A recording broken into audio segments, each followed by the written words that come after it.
სომხეთში ევროპის პოლიტიკური საზოგადოების სამიტი იმართება ერევანში ღონისძიებაში მონაწილეობის მისაღებად ევროკავშირის ლიდერებთან ერთად დიდი ბრიტანეთისა და კანადის პირველი პირები ნატოს გენერალური მდივანი მარკ რუტე, თურქეთის ვიცე-პრეზიდენტი ჯევდეთ ილმაზი და უკრაინის პრეზიდენტი ვოლოდიმირ ზელენსკი იმყოფებიან. სამიტს დისტანციურად ესწრება აზერბაიჯანის პრეზიდენტი ილჰამ ალიევი. სომხეთში არიან ირაკლი ყობახიძე და მაკა ბოჭორიშვილიც. სამიტი, რომელიც უკრაინაში სრულმასშტაბიანი ომის დაწყების შემდეგ შეიქმნა, მერვედ იმართება და მისი სლოგანია მომავლის შენება, ერთიანობა და სტაბილურობა ევროპაში. სამიტის თანათავმჯდომარეები პრემიერ-მინისტრი ნიკოლ ფაშინიანი და ევროპული საბჭოს პრეზიდენტი ანტონიუ კოშტა არიან. ანტონიუ კოშტამ სხდომაზე სიტყვით გამოსვლისას სამიტს ისტორიული უწოდა.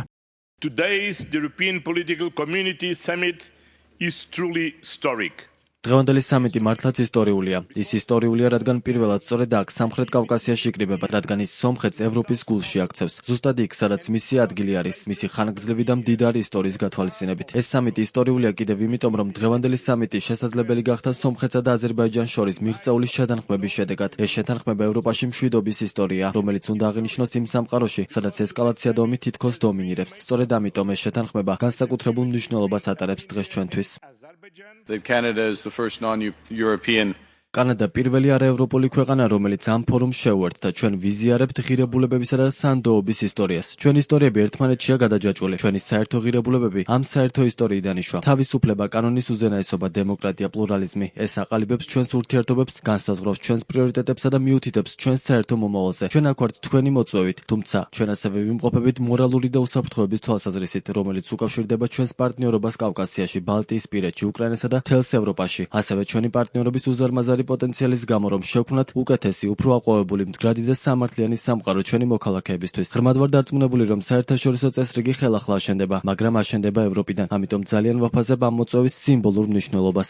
საფრანგეთის პრეზიდენტმა ემანუელ მაკრონმა ევროპული პოლიტიკური გაერთიანების სამიტზე გაერთიანებული სამეფოს პრემიერ-მინისტრ კირ სტარმერთან, იტალიის პრემიერ-მინისტრ ჯორჯო მელონისთან და ევროკომისიის პრეზიდენტ ურსულა ფონ დერ ლაიენთან ერთად გამართული პანელური დისკუსიის დროს სომხეთის მთავრობის მიერ გატარებული პოლიტიკა შეაქო და აღნიშნა, რომ ნიკოლ ფაშინიანის პრემიერ-მინისტრობის განმავლობაში გლობალურად სომხეთის მიმართ წარმოდგენები შეიცვალა. დღესვე დიდი ბრიტანეთისა და სომხეთის პირველმა პირებმა ქვეყნებს შორის სტრატეგიული პარტნიორობის შესახებ დეკლარაციას ხელი მოაწერეს. ფაშინიანის თქმით, ამ გადაწყვეტილებით სომხეთ-ბრიტანეთის ურთიერთობებში ახალი თავი იხსნება.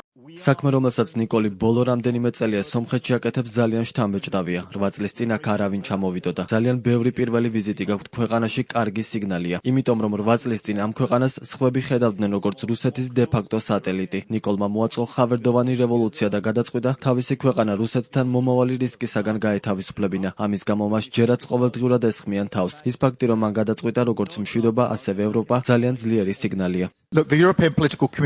ევროპის პოლიტიკური გაერთიანება კარგი შესაძლებლობაა განვიხილოთ გამოწვევები, რომლებიც ჩვენს წინაშეა. ახლა ორ ფრონტზე მიმდინარე ომის წინაშე ვართ. მეხუთე წელია უკრაინაში ომი გრძელდება. დამავდროულად გვაქვს კონფლიქტი ირანში. შედეგი მხოლოდ ეკონომიკური არ არის. ბრიტანეთშიც და სხვაგანაც პროქსი თავდასხმები მიმდინარეობს, რუსული და ირანული. ალიანსებში უფრო მეტი დაძაბულობაა, ვიდრე უნდა იყოს და მნიშვნელოვანია წინ აღვდგეთ ამას ტაქტიკურ დონეზე, როგორც ერთად მდგომი ქვეყნების ჯგუფი. ეს კარგად გამოგვდის. ისე როგორც მსურველთა კოალიციაში უკრაინასთან დაკავშირებით შევიკრიბეთ ქვეყნები ერთადერთი მიზნით, რომლებიც უკრაინასთვის უსაფრთხოების გარანტიებს გულისხმობს. ამ მოდელს ვიყენებთ ჰორმუზის სრუტისთვის, ოდნავ განსხვავებული კონფიგურაციით, მაგრამ ერთადერთი მიზნით, საჭირო მხარდაჭერის უზრუნველყოფით და გარანტიით, რომ ჰორმუზის სრუტე ხელახლა გაიხსნას, რაც შეიძლება სწრაფად.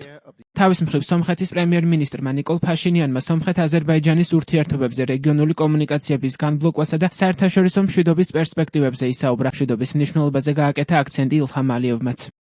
ახლა ჩვენ გვაქვს მშვიდობა აზერბაიჯანთან, ჩვენ მჭიდროდ ვთანამშრომლობთ ჩვენი ორი ქვეყნის მშვიდობის გასაძლიერებლად და ინსტიტუციონალიზაციისთვის. ეს არის პირველი შემთხვევა, როდესაც აზერბაიჯანის პრეზიდენტი მონაწილეობს ღონისძიებაში, რომელიც სომხეთში ტარდება, თუმცა ონლაინ რეჟიმში. იმედია 2028 წელს აზერბაიჯანში სამიტზე ჩასვლის შესაძლებლობა მექნება. ჩვენთვის ევროპის პოლიტიკური გაერთიანების სამიტზე ბევრი რამ მოხდა. ჩემი პირველი ორმხრივი შეხვედრა თურქეთის პრეზიდენტთან პრაღაში პირველი სამიტის ფარგლებში შედგა. ახლა კი თურქეთის ვიცე-პრეზიდენტი აქ იმყოფება. ერევნის სამიტში მონაწილეობის მისაღებად პირველად სტუმრობენ სომხეთის სხვა ლიდერებიც. ეს კიდევ ერთი მიზეზია, რომ ეს სამიტი სომხეთისთვის ისტორიულად ჩაითვალოს.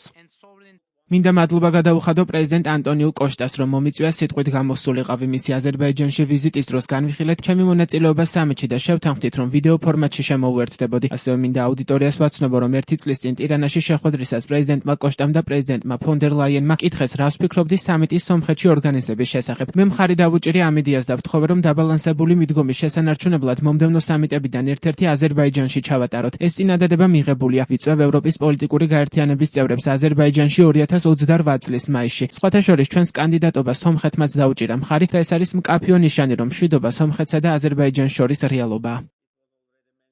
ევროპული პოლიტიკური საზოგადოების პირველი სამიტი ჩეხეთის დედაქალაქ პრაღაში 2022 წლის 6 ოქტომბერს ჩატარდა. მას შემდეგ სამიტები თანმიმდევრობით მოლდოვის დედაქალაქ კიშინიოვში, ესპანეთის ქალაქ გრანადაში, გაერთიანებული სამეფოს ოქსფორდრიშის საგრაფოში, უნგრეთის დედაქალაქ ბუდაპეშტში, ალბანეთის დედაქალაქ ტირანაში და დანიის დედაქალაქ კოპენჰაგენში გაიმართა. ევროპული პოლიტიკური საზოგადოება წარმოადგენს პოლიტიკურ პლატფორმას პოლიტიკური დიალოგისა და თანამშრომლობის სტიმულირებისთვის საერთო ინტერესის საკითხების მოსაგვარებლად, აგრეთვე ევროპის კონტინენტის უსაფრთხოების, სტაბილურობისა და კეთილდღეობის გასამყარებლად. ევროპული პოლიტიკური საზოგადოების სამიტი ევროპელ ლიდერებს გამოცდილების გაზიარებისა და თანამშრომლობის გაფართოების შესაძლებლობას აძლევს.